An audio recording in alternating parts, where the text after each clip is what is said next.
Hey everyone, welcome to the Manual of Attentive Music. On today's manual, we're going to EQ very dense and heavy muff style of fuzz guitars in a mix. If you work with shoegaze, grunge, alternative rock, or even indie music, you're very likely to come across at some point with these very dense muff style of fuzz guitars. So yeah, here I have Logic section opened. It's a demo that I've recorded for my band. So you're seeing here my computer, and I'm going to show you this little part of the song here where we have these fuzz sounds that we're talking about. But first, let me just get something out of the way. I am no professional music engineer or mixing or mastering engineer. Okay, I'm just someone that likes to produce home and by myself with my band. So yeah, I've learned these tricks with people that really know how to do this. Okay, professional producers and stuff. And I hope these little tricks can help you guys to handle these sounds a little bit better. These two tracks, Blown Up 1 and 2, are the tracks that we're going to analyze today. Okay.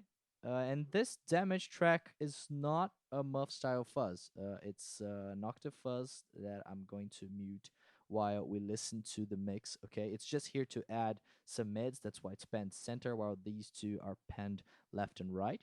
So I'm going to mute this and I'm going to activate and deactivate the Neutron, which is the plugin that I'm using to EQ these two guitars, so you guys can hear how it sounds with and without the EQ. All right.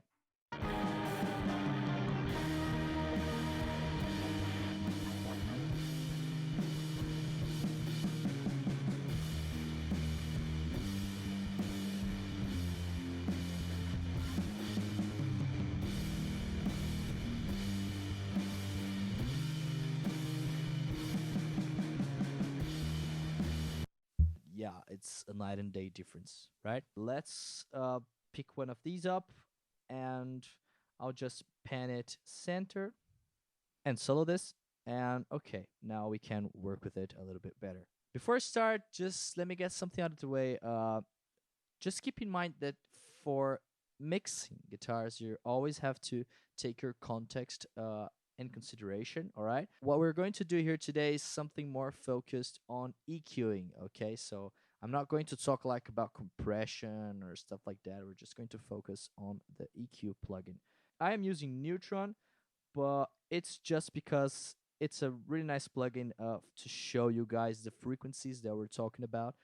But really, you can do this with any plugin that you like. Your DAW EQ plugin is going to work just fine. All right, I'm just using Neutron because it has this really nice solo feature here, so we can solo some very specific frequencies, and it's going to help me to show you guys the frequencies that I want to focus on alongside the spectrum. Let's start by turning on and off the equalizer. Okay, so when I click here, I'm deactivating the EQ so you guys can hear what it sounds like with and without the EQ that we added.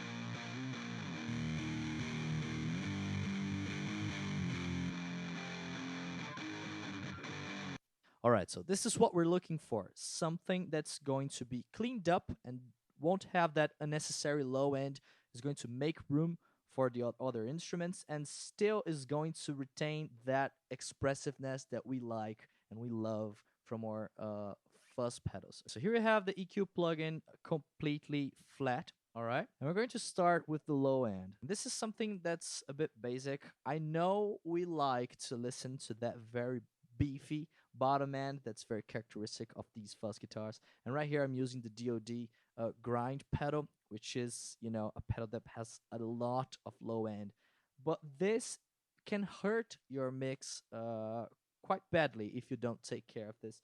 So the first thing that I like to add is a low shelf. Okay, so high pass filter.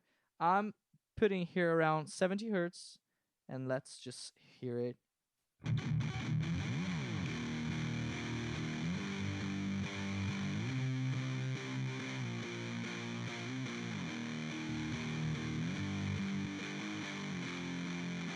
I think this is enough. And I know it might sound thin on its own, but this is really important if you want to give room for a bass, a distorted bass, or a kick drum on a band mix. So this is really good to open up your mix. And it's particularly important that you shave off some low end in cases like this, in which we're talking about a rhythm guitar that's panned left. So remember what I said, always have your mixing context in mind when doing these sort of stuff. And EQing is not different. You have to think in context to make your guitar sound as good as you like. Okay?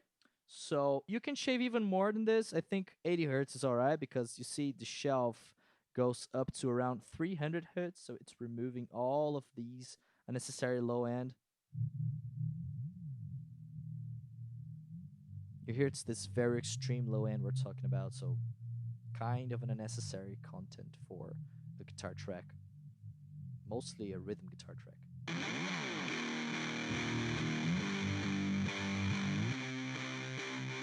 Much more cleaned up, right? Make sure that you find a nice balance between thin sounding guitars, too thin, and expressiveness, you know? Now, let's analyze our extreme high end, so the other side of the spectrum. And here I've selected these frequencies around 3000 hertz, something like that, because when you push these down, it's going to bring some other frequencies down in volume. So this is what we're talking about regarding the high shelf.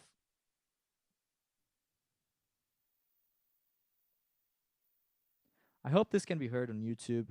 It's hard for me to hear with my mixing headphones, but this frequency is really important to open up space for cymbals and the snare in a mix. So you really want to pay attention to this region, because if you're not going to shave off a little bit like this, you definitely will want to add some cues around here and find some annoying frequencies that can be clashing with cymbals. So this is a kind of a tricky region, and it's very important to define the character of your guitar sound. So let's analyze it.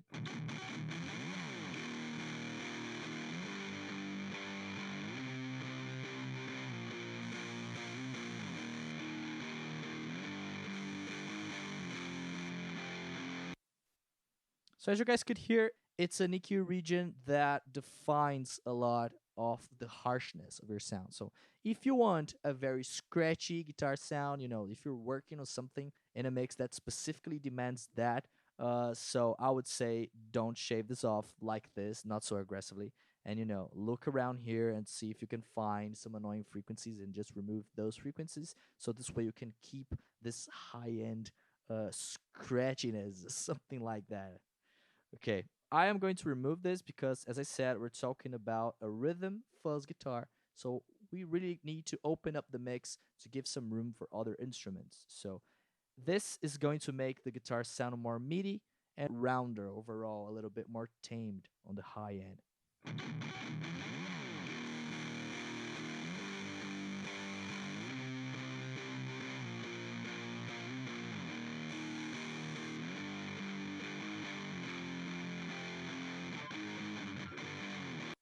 All right, so right now we already have a really nice sounding guitar. It's already going to work in a context of a band, but what we're going to do now is something that a producer that I know called critical listening. So this is the very basic procedure of creating these points of EQ and boosting some of the frequencies up so you can listen and find some bad resonances, some frequencies that, you know, are created and recorded because of, you know, the speaker of the cabinet that you're using, or this amp simulator, or even the pedal itself can create some of these bad frequencies. And you know, when you're pushing an amp so hard with a sound like a fuzz pedal, these bad frequencies, they're definitely going to pop out. So what you want to do here is you want to listen like this. So boost with an arrow cue and try to find these bad resonances around the spectrum. So this is something that I found,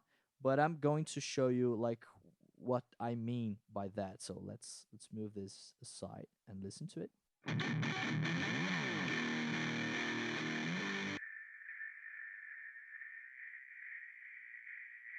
If you find it a little bit hard, try to widen the cue, because this way you listen to other frequencies, because maybe you're just finding the narrow cue to create some weird sounds, and it's normal. So widening it up can help you to identify if you're actually hearing something that needs to be taken off or not. So let's do this.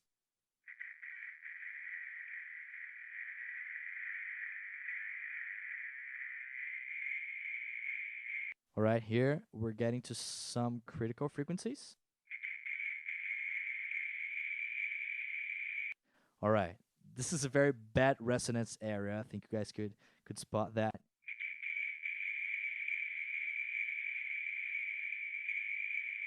Since we're working with a very broad Q, let's try to narrow it down and see if we can find this annoying frequency.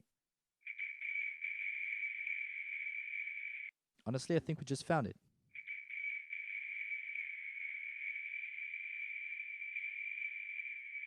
Yeah, so it's around here. You see that many of these frequencies around here are kind of tricky, right? So you can create other cues and just take these frequencies off of the mix.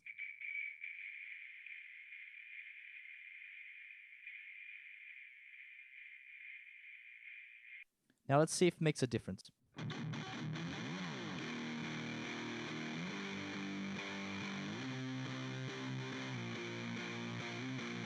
So it sounds much more cleaned up, right? Now let's try to narrow this a little bit down.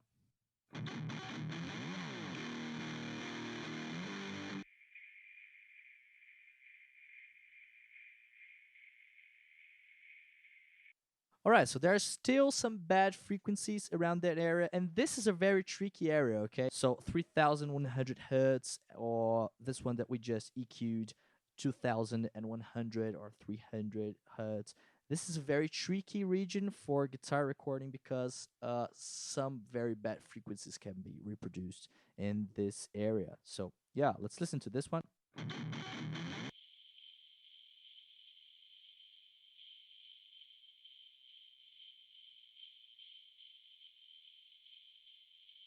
This is a frequency range that I have prepared before we started recording the video. As you guys could hear, very bad frequency. So let's hear it in the context.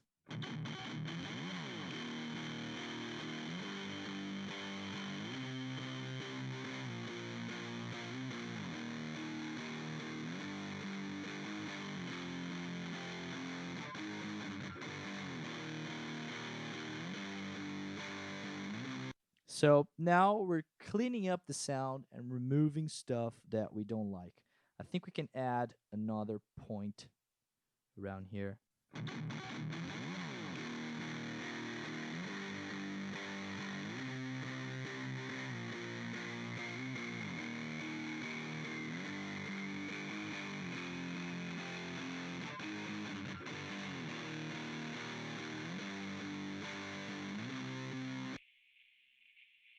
You see, this is not exactly a bad frequency. Here's something.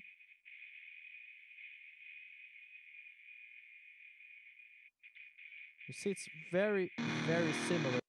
It's very similar to this other frequency that we have found.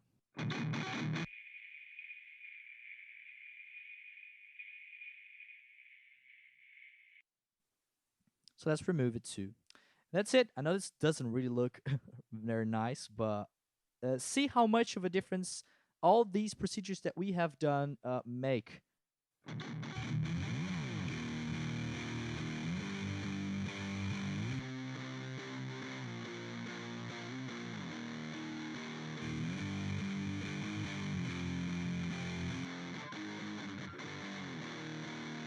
The next frequency that we're going to analyze are the low mids or upper lows. You know, this specific region here, around 200 hertz or 300 hertz, this can be a very tricky region. And, you know, if you have ever played with a cocked wah and a fuzz or a cocked wah distortion, you know that bad low end resonance that sometimes comes out when you place the pedal in some ranges of the sweep, you know? So these are the frequencies that we're looking for now, and they are mostly here. You definitely want to take a look at these regions because the fuzz, as I said earlier, it pushes these bad frequencies up. So let's take a look.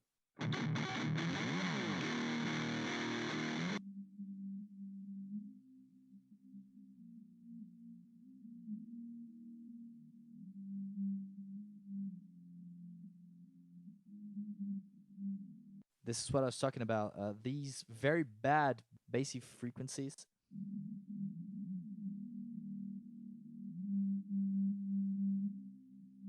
You see, it's not something that's pleasant to hear. So let's narrow it down.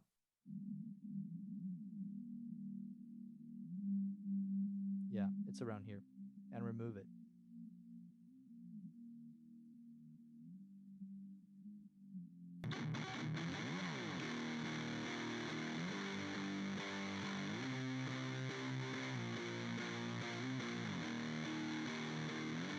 It's a little bit hard to hear these frequencies when you're listening to the full context, but if you're using mixing headphones or studio monitors, you're definitely going to be able to track it down. It's a very bad bass frequency that sometimes is a little bit, you know, it's not good to listen to. This is like the basic structure that I usually use when EQing fuzz guitars.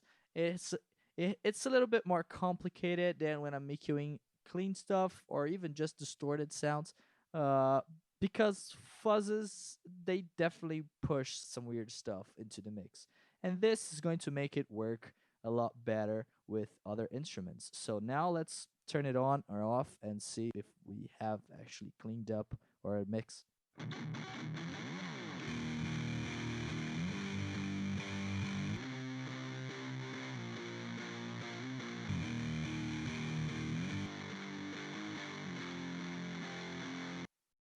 All right, now let's check with the full mix. So pan this left again, and let's check with the other guitar.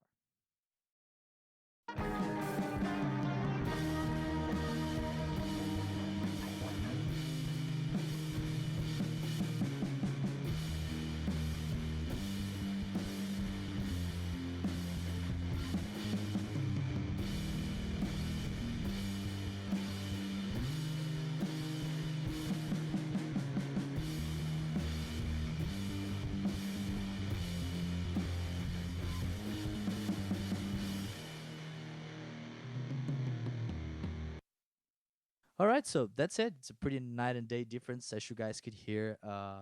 If you're working with rhythm guitars, rhythm fuzz guitars, this EQ that I've showed you, these procedures are definitely going to help you.